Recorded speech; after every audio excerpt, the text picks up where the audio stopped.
You're listening to the After School Club, a podcast for telling stories about our time at school. My name is Rhys Giles and our guest today is Beck Hill. Hello. Beck is... Did you want me to say hello there? I wasn't sure if that was an intro where I don't talk. Look, we're going to re-record this at some stage. No, Maybe we'll just leave this you is perfect. What are you talking about? Story of my life. Well, you get... If you say hello at that point, you miss out on all of the compliments that are coming next. Oh, so. okay. All right. Shh. Beck is a brilliant comedian, originally from Adelaide but happily stolen by London. Oh my gosh, she's so great. She has a great talent for cartoons, digital animations you'll find on YouTube, and analog ones she creates with pen and paper and animates on stage. She's also well known for her one-liners and can be found in a few different best jokes from the Fringe lists and the occasional worst joke list too. Beck. Hi. That's a really good intro, by the way. Can I get a copy of that afterwards? Yes. I need to update my bio. That sounds much more friendly than the one I currently have, which is just like, book Beck, please. Hello, I She am needs Beck. to pay rent. Me speak funny. So you grew up in Australia. I did. So when it comes to school stuff, I only know some differences, that being that December is summer holidays probably. Yes. The students teach the teachers and cats chase dogs. That's right. Yeah. We have school at night where it's cooler and therefore we can leave the house. No, it makes sense. Could you tell us a little bit about whereabouts you went to school and what your school was like? Yeah. So my primary school was in a suburb where I grew up called Vale Park in Adelaide. And it was nice. It was small. We do reception through to year 7 in South Australia. So that's 8 years of primary school. And then you do 5 years of high school. So you do year 8 through to year 12. Did you enjoy it? I did. Yeah, I did like school. The more and more I talk, like the more I think about it, the more I realize I was very lucky with all of my teachers. I had really great teachers. In fact, it was my reception teacher, my first teacher in primary school, that said to my mum, she has a lot of extra energy and that needs to be focused somewhere. So my mum enrolled me into a drama club when I was 5, and I think that probably stopped me from going down a different path. I used to steal lunch money. I used to steal a lot of things. Oh my God. Kind of stopped me from doing that. Were you a good student? I mean, obviously, to a certain extent, if you're enrolled in drama club from age of 5 and up till now you're still performing on stage, it doesn't really matter if you're a good student or not because you may not have used that stuff. But yeah, I was always fine. I always got by, and therefore I never thought there was any point in working harder than necessary because I did fine. And if I really liked a subject, I would work really hard, and if I didn't, I didn't. I've actually got a line at the moment where I talk about how in high school I did fail history. Like I failed the semester test. They do sort of a one halfway through to see whether you're on set to pass or not. And I failed that. And it's largely because I can't imagine a world before I was born. Oh my God. I just can't. I can't picture it. I can't tell me stuff that happens before 1986 and I'm useless. Like I won't remember it. I don't see a point. I can't change it. Did you believe that your parents were your parents? Yeah. I actually, it's going to be like a Marty McFly complex. I'm going to go back. Oh, let's not go there. I'm already starting to feel uncomfortable. Moving on. So besides drama, did you have any particular favourite subjects? Or was it based on, you said before that your teachers were very nice, and was it based around them as to what you enjoyed most, or did you have any particular subjects you were? Well, in high school, drama was definitely one of them. I was a terrible actor though. I was really, really bad, and I had no idea. And I had a really great drama teacher who could see that I desperately wanted to be an actor, but I just didn't quite have the discipline. And every year he would cast me as the main comic relief, which was usually a male character in most of the plays. But I went to a government-funded school. I went to a co-ed school. So often I was cast as a male above the other males in my class. And I remember feeling a bit upset because I never got to play the romantic female lead. And I asked my teacher, why don't you ever give me the female? I clearly want to, and I learn all the lines. And he said, it's a lot harder to do comedy than it is to do normal. And I don't think anyone else would be able to play this character, which was a very nice thing of him to say. I think it was a bit of a cop-out, but also it did put me on the... Were you actually funny? Or do you think that that your whole comedy career has been you being forced into that role? I was definitely the class clown. Right. Like, I got told off a lot for talking in class. Because as you may imagine, I have a habit of interrupting people while they're talking to try and make jokes. I don't know if you've ever experienced that with me. Like, I don't know, like trying to intro a podcast or anything, but... No. It's a surprise whenever people find out. I don't know which version of the edit we're going to put out. Yeah. But yeah, I always got in trouble for trying to crack jokes and stuff at inappropriate moments. And at what age did you decide to go the comedy route rather than the acting route? Was it simply at that point you just went, comedy's for me rather than I've always serious? been a bit of a see how things go type of person. Like, I find it really hard to say what my main goal in life is because that'll always change depending on what's happening around me. So while I wanted to be an actor, I realized it was because I wanted to be on stage. So when I was 18, just after I finished high school, I entered a stand-up comedy competition and did quite well in that and really enjoyed it as well. And so I just decided to keep doing that. I never planned on it being a career. I just knew that I had to keep doing it because it made me happy and it was something I really enjoyed. And then that led me to Melbourne, which led me to Edinburgh, which led me to London. And now it's my job, which is quite nice. It's your job? That is Did you? So you mentioned that particular teacher that forced you into the comedy roles, but did you have any other favourite teachers? Oh yeah. I had Mr. Howley, who looked like an owl. So as you can imagine, we called him Mr. Owley. He had eyebrows that went down to his cheeks. They were pretty impressive. He was our society and environment teacher, and I really liked him. He had a good sense of humour. In fact, once he had to be a substitute teacher at a different school, and so and he knew one of the kids from our school had moved over to that school, so he managed to get hold of the kid like before the class, and he said to the kid, like, because substitute teachers get a hard rap, like if the kids don't know them, it's really hard to get their respect, especially in high school. So he got the kid, and because kids liked him, you know, he knew this plan would work, and he gave the kid a pair of cheap headphones, and he said, I'm teaching your class like in the next period, can you have these in and just don't take them out, right? We're going to play a little prank on the class. And the kid's like, yeah, sure. So they're in the class, and the kid's got these cheap headphones in. He's like listening to his Discman or whatever. And Mr. Howley comes in. He's like, yep, I'm your new teacher, and starts introducing himself. And he's like, okay, could you please take out your headphones? And the kid just ignores him. And he's like, take out your headphones. The kid just keeps listening to his music. And then Mr. Howley just picks up a pair of scissors, walks past, and then just snips the headphones. And every kid in the class is like, and at that exact moment was when everyone was like, oh, crap, we got to pay attention to this guy. And then they were very respectful of him. And then eventually they found out it had been a prank, which, of course, gained him more respect. Wow. So Yeah, it's a win-win. Yeah. Did you ever get in trouble yourself at school? When I was in primary school, as I said, I used to steal lunch money off of tables. Did you got caught for that? Yeah, and I remember like crying and begging them not to tell my parents. So if my mum listens to this, I don't know if this is going to be the first time they find out. And I was really, really good at it too, because what I would do is I'd take like 20 cents from a part, like the kids would have to put their money on their tables because they were too young to sort of do their own lunch orders, and they'd leave the money on the table their parents had given them with the little order form, and then the canteen lady would come around and like take all the orders. And my mum packed my lunch, so I never got like money to buy lunch, but I really wanted like lollies and chips and crisps and stuff, and so I went round and would take like 10 cents and 20 cents and stuff from the piles of money.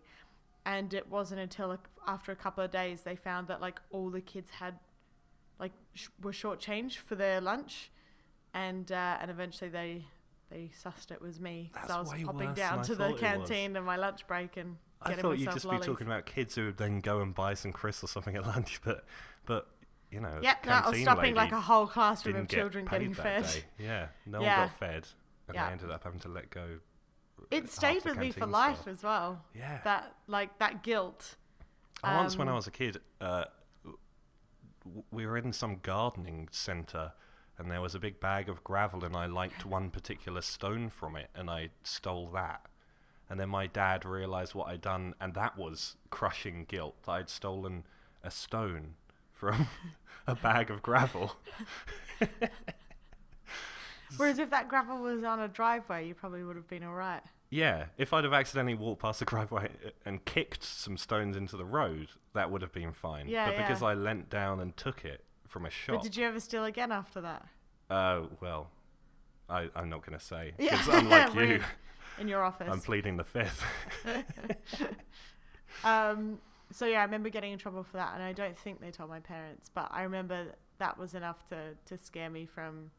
Like, I've stolen things in ways that I wouldn't count as stealing since then. Right. In my adult life. Okay. Like, I used to work for a video games arcade, and, you know, those tickets that the kids get and they swap them for prizes, when they would have like 15 tickets and a razor would be 10, and they'd leave the 5 leftover tickets there, I'd pocket them instead of... We were supposed to shred them, and I'd pocket them. But I saved so many that I got enough to get a microwave. And so now our microwave Wait, how old were you at this time? This is like 8 years ago when I moved to London. Well, I was still picturing you as a child. An 8-year-old child walking home with a microwave. So happy with yourself. Mum and dad instantly. Yeah. There's something amiss here. But that's the sort of stealing that, like, people are like, yeah, man, sticking it to the man. Yeah, you do what you do, Beck. Yeah, exactly. So that I don't regret. But yeah, I remember doing that. I remember I once tried to glue it was like a kid in my class called Nathan Bell. And I remember I just didn't like him. I don't know why. I don't know what had happened. But I decided that he was my enemy. And I didn't like him. And I decided to glue his bum to a chair. Like a la the Beano style. You know, like, oh, what a wacky prank this will be. My friends will think I'm so good. But like the glue they give you in primary school, it's just like that. It's just pretty PVC. sick. Yeah. No, it's like that stuff that you put on your fingers and then peel off. Peel off. Yeah, I still do that. It's good glue. But it doesn't stick your bum to a chair. What it does is cover the seat of your pants in glue. Oh. And I got in trouble for that because then I ruined his trousers. You peeled his trousers off. Yeah, he just sat down and then eventually stood up and went, my bum's wet. And then because this is like 5 years old, and my peers were all like, why would you do that? Like, they were like, oh, that's so funny, Beck, you got glue on his bum. They're like, why would you do that to Nathan? Why did you make his bum wet? There was no other possible outcome. Yeah. So nothing. There's a few times where I had to stay during lunch in high school because I would talk too much in class. Yeah. But that was about it. Yeah. That's the end of that bit. Tell me about... no, actually, I'm not going to do that bit. Cut all of this out. Everything up till now. Leave it. Your segue, that's the end of that bit. Yeah, I like that. Yeah, okay. No, that's the end of that. Just like Parky does in his interviews. That's the end of that bit. This is because these are like cheesy questions. So the next one is, what is the most important lesson that you learned at school? Oh, wow. What is the most important lesson I learned at school? Clearly not to not steal. Yeah, I guess, not steal. Or to stop talking. I don't think it would be like an actual academic thing. I think it's definitely something about, I don't know, friendship is the true power, or something like a Lego movie would teach you. Friendship is the true power. It's probably something like that. So yeah. I thought it was a cheesy question, but you've topped me on the answer. Oh, no, fair enough. Do you look back at school and think, oh, yeah, this is how I got to this point now? Were there any... This is one thing that I find interesting in my own life. Were there things, sort of pathways that you could have taken where you wonder where your life would be now if you had gone down them? Oh, yeah, absolutely. I nearly became a chaplain. Ooh. I nearly went to Bible college. I had a chaplain in my high school, she was really cool, and I really liked her. And I had a friend who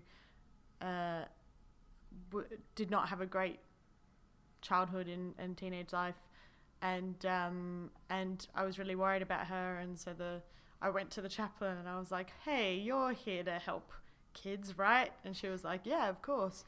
And so I sort of said, I'm really worried about my friend. And so she like invented a course that was like secretly about like self-esteem and stuff like that, but she invented it to put it on during my friend's science class, which is the lesson she hated the most. Like that, her and the teacher didn't get along, but if you had this like meeting with the chaplain, you got like a pass to leave class. So she helped me get her out of that and just give her something to do, so she wasn't hating her life every day. Yeah. She and I are still friends. That friend and I, the chaplain, I have no idea what happened to her, but well, if you're out there, if you're listening. Yes, she was her name? very good. Do you remember? But then I realised, so I nearly went to Bible college. Okay. But then I realised that I had no life experience that would be useful. So like a lot of the kids that I would end up having to help would probably be had a troubled childhood or past or something like that. They're usually at-risk youth. And I realised that I had no experience to help anyone who was at risk. And there's no way anyone would listen to me. They were like, oh, look at you, you've just come out of high school yourself, you don't know what you're talking about. So I thought, well, there's no point doing that until I've lived at least half a life. At the moment, it probably won't happen, but as I said, I don't rule things out. Never know. Maybe I'll end up moving back to Australia and be a high school chaplain. I mean, I was going to say, this is the most cliche question that you probably get asked, but if you weren't a comedian, what do you think you would be doing? So if it wasn't high school chaplain, I think, I don't know.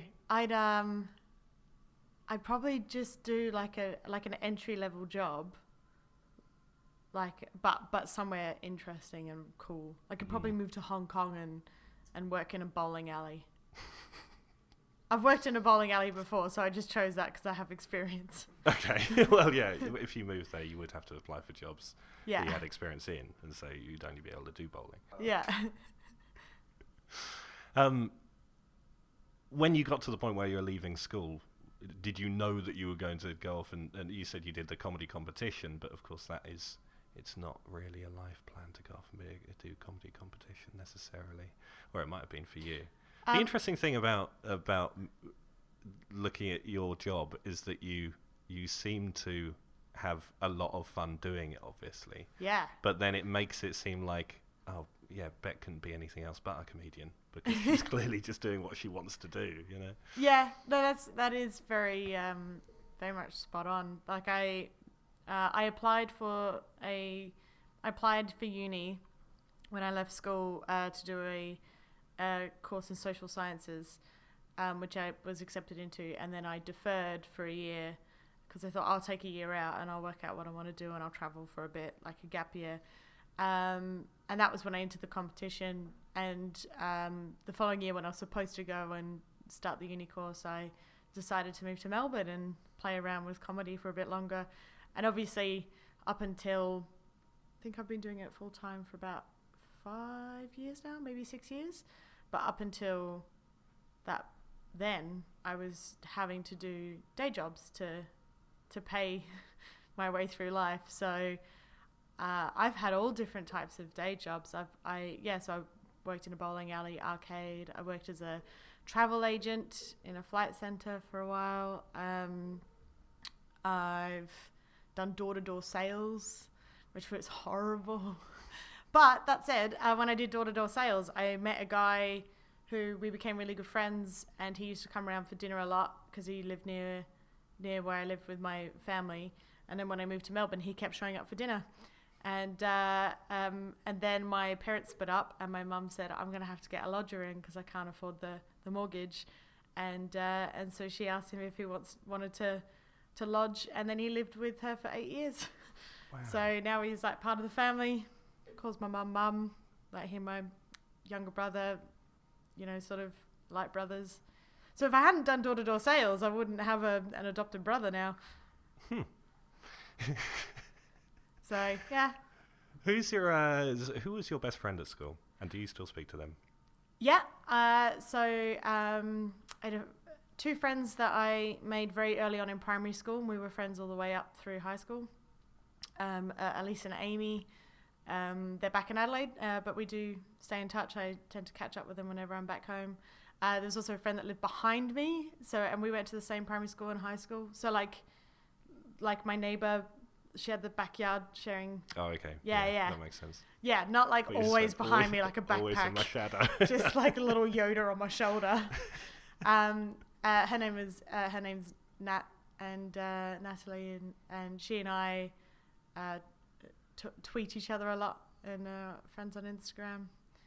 So yeah, I'm in touch with like a few of them. A lot of others in high school ended up marrying early, or not marrying but having kids early and getting mortgages, and now they manage like pharmacies and stuff. Really exciting stuff, Yeah. You could be working in a bowling alley and you'd still be beating them on that. Yeah. Two of my friends from high school ended up marrying each other, which is very exciting. Oh. And now they live in the country, and she's a nurse and he's a policeman, and they have two kids, and they're kind of like I can't beat that morally. Yeah. Like that's like I was like, oh, look at them getting married and having kids, whatevs. And then now they help people a lot, and I feel a bit inferior. What's the most embarrassing thing that happened to you at school? Most embarrassing thing, I tend to own most embarrassing things. Okay. Like anything bad that's happened to me, I've usually had an element of brought on myself on purpose for laughs, or I don't find it embarrassing after because it was worth it for the amount of entertainment. Well, maybe I should say, what was the thing that you did that got you the most laughs in school?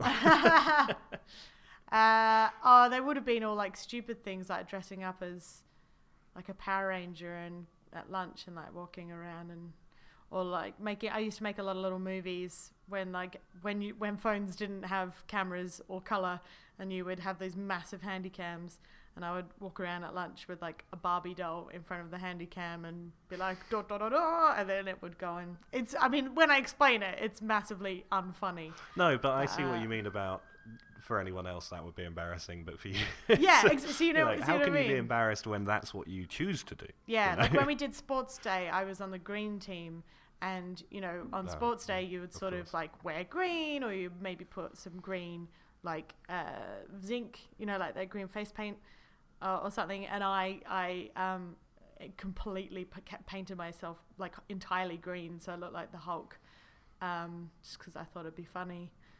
Wow. So I think a lot of people were probably embarrassed for me, but I didn't regret any of that. The most embarrassing thing that I remember being really upset about was in primary school, and it was the school fair.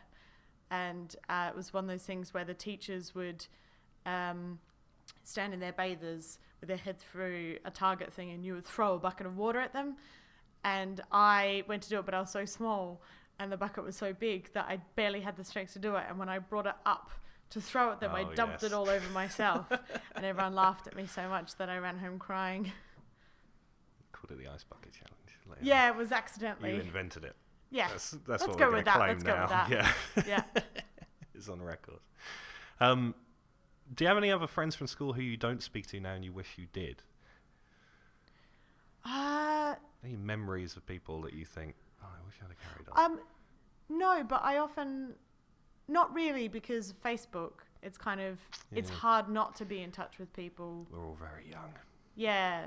There was one boy in my high school who I felt quite sorry for, because he had an issue that meant that he had terrible BO, like really, really, as in like, and so much so that I remember our teacher had to take us aside in our home group and one day and explain to us that it's not that he's unclean or anything, it's like an actual medical issue, and there's not much that can be done about it. So if everyone could bear that in mind. But I've always had a really poor sense of smell. Like I almost constantly have blocked noses and stuff. So it wasn't as bad for me. Like I didn't really notice it as much. So in PE and stuff, I would always stand next to him because I wasn't affected by it. And then he found me on Facebook after I'd moved over to the UK, and messaged me and was like, I always wondered what would have happened if I'd asked you out. And I was like, oh my, oh. I thought you were just going to say, you're always so nice to me. Thank you. No. So I just sort of went, well, it's school. So, I mean, I didn't really go out with anyone till I was old. So, probably no change. But what would you have said? That's hard for me to say. Yeah. So you just continue that on some Facebook that Messenger, and then just block them. Yeah. So there's some that I have made an effort not to stay in touch with. I was going to say, if you were at a high school reunion, are there people that you would avoid and people that you would seek out? I missed my high school reunion. It was 2-3 years ago, and I missed it because I live here now. But yeah, I would probably would avoid him, just for awkward conversation's sake. I often wonder where my teachers are. That's like a really big thing. Yeah. So I had a tourism teacher called Ms. Matthews, and she, when you get older in high school and you can kind of start to relate to your teachers as other humans rather than you have a weird relationship with your teachers because you might talk to them about more personal issues than you would talk to your parents about because your parents know you too well and they've known you since you were really small. So to talk about certain things might be weird. But there's some teachers who you can kind of talk to. You still wouldn't like hang out with them or whatever, but Ms. Matthews, I know, was the sort who would kind of catch up with people for coffee and stuff afterwards. So I wonder what happened to her. And then the drama teacher, Mr. T, who was married to my history teacher, Ms. Fairley, who she obviously got a very different side of me, which is one that just doesn't understand history at all.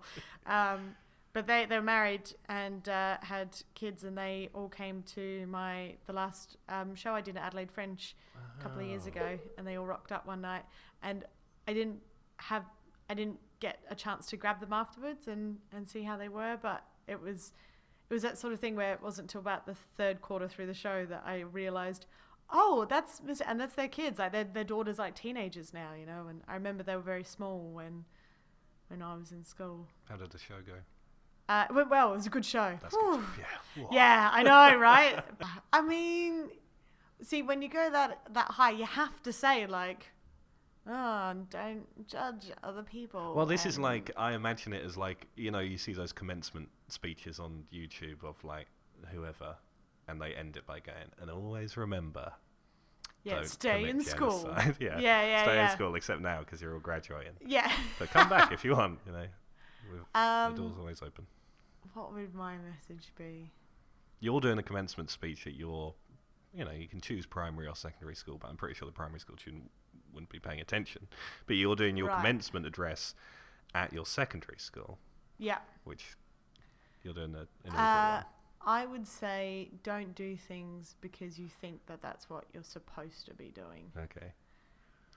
Because I think too many people go through high school thinking that the next step is you go to uni and then you get married and then you have children. And I think that is brilliant if that's what you feel in your heart that you want. But don't do it because that's what the next step is. There's no other steps. That's the great thing about leaving school is you get to make your own steps. Have you ever been guilty of doing what you think other people want you to do? Well, I'm here, aren't I? No. Same. Podcast out. That's the end of that bit. No. I'm sure I have been, but I wouldn't. I'm pretty stubborn. I won't do something if I don't want to do it, or if I don't think it is justifiable. Another piece advice I would give on that track is don't go to uni unless you know what you want to study, because so many people I know went to uni and have huge debts from it and just went again because they thought it was the next step, but they didn't. They were just sort of studying whatever, sort of came to them then. Whereas I don't think you really know what you want to do until you've lived a bit of life, until you've done some entry-level jobs and you've worked in the service industry, and you got to spend some time on the lower ground so that you know a bit more about how the world works before you start doing the things that then affect people who work on the lower levels. So I think it sounds horrible. I'm not selling it at all. Like, why would anyone want to do that? But I think dropped out of university and I regret going in the first place. At the After School Club, as well as chatting to our guests, we'd like to hear your school stories. If you'd like to send us yours, you can email us at tascpodcast@gmail.com. We have one short story this week, and because this is the first episode, it's from my brother, because I just texted him asking if he had any. So he once decided to phone the school reception and leave a message pretending to be Richard Guy's mum. Shout out to Richard Guy and his mum. We said, can you please urgently tell Richard that the cheese grater is broken? The cheese grater is broken. He'll know what it means, but it's urgent. Then we scouted round outside his science classroom to see another student run in and pass him a note. Richard read it and looked very confused. That's a good prank. I like that. Have you got any pranks that you pulled at school that you're particularly proud of? Other than gluing Nathan Bell's bum to his chair. Exactly. Yeah. You've already done that question. No, but I did get out of. If I get up at the end of this podcast and my ass is stuck to this chair with what? You've ruined the twist. You're never going to be invited back. I got out of wearing our school uniform trousers, which I found were really the trousers were they were like proper slacks, which weren't very becoming. Or a lot of the girls wore these really tight ones that showed off their asses, which I wasn't comfortable in either. And I found that if you just bought a pair of navy fleece track pants and were moving enough, that no one really noticed that they weren't the school trousers. So I got by for several years just wearing track pants to school, which I was really, really proud of. And then they were so comfortable that I used to sleep in my school uniform. So I had a comfy jumper in year 11 and 12, and so I would stay up really late, and then I would go to bed in my school uniform. I'd change the shirt or whatever, and then so when I woke up, I could just walk out of bed and just walk out the door, and not have to do anything. At sixth form, we had a uniform policy, which was technically you have to wear a shirt and trousers. This is after we wore uniforms. We got old enough that we could graduate from wearing proper uniforms, and technically the uniform policy was you had to wear a proper shirt, but it became so lax that we'd end up just I would just be coming in with t-shirts and just not jeans, slacks or something, and but I was also, this was combined with the fact that I was so terrible at handing in work to my teachers. And then one day I came in and coincidentally we had an assembly in the morning saying we're stamping down on the uniform policy, so you need to make sure you're not wearing a t-shirt. And also I was meant to hand in my physics coursework at the end of the day, which I had done nothing of. And so at the end of lunchtime, I went to my head of year and said, sir, I'm wearing a t-shirt. Should I go home and change? And he said yes. And so I missed that lesson and didn't have to hand in my coursework. So. Oh, that's very, very slick. Right. I'm impressed by that. This is a good podcast for kids. I know, it's awful, isn't it? What the advice is, don't go to uni. If you do, fake it. How to get out of lesson. Look, we're here, aren't we? If you're listening to this, you're listening to us, We've made it. This is the advice that we're giving you to get to the point where you're recording a podcast. Yeah. Are you getting paid to listen to this? No. Stop judging us. Yeah. Right, so on that note, you can find Beck on Twitter. She's at BeckHillComedian. That's the one. And her live dates, cartoons and more are on beckhillcomedian.com. Yeah. Cool. You've done your research. I know. Should have done that this in is high one thing I school. did research. I saw you tell a story about being at school on a clip of a CBBC program that you've been on. Oh, did I? Yeah, it was about a dance recital. Oh yeah. My school specialised in dance. This is just another like great tip for kids. And so I did dance until year 10. If anyone sees me, you'll understand why I don't continue to do dance professionally. I'm quite the klutz. But as it came up to the big dance recital, I got hold of some crutches and pretended I'd had sprained my ankle, so I didn't have to do the dance recital. I mean, it meant I had to walk around on crutches for 2 weeks, and I got a couple of cards and stuff. That was pretty cool too. Wow. Did your parents know about this? Yes, they thought it was funny. Okay, cool. So all the parents listening, Yeah. that's the right attitude. I did alright in theory. That's all that matters. My parents weren't like, oh, but what if she gets an A in dance? Look, you didn't get an A in They're dance. more upset about the history failing. But you've on the worst jokes from the Edinburgh Fringe lists occasionally. Yeah, and sometimes the best ones as well. Now look at me, parents. Yeah. Actually, my parents are crazy supportive. I can't make fun of them. Oh.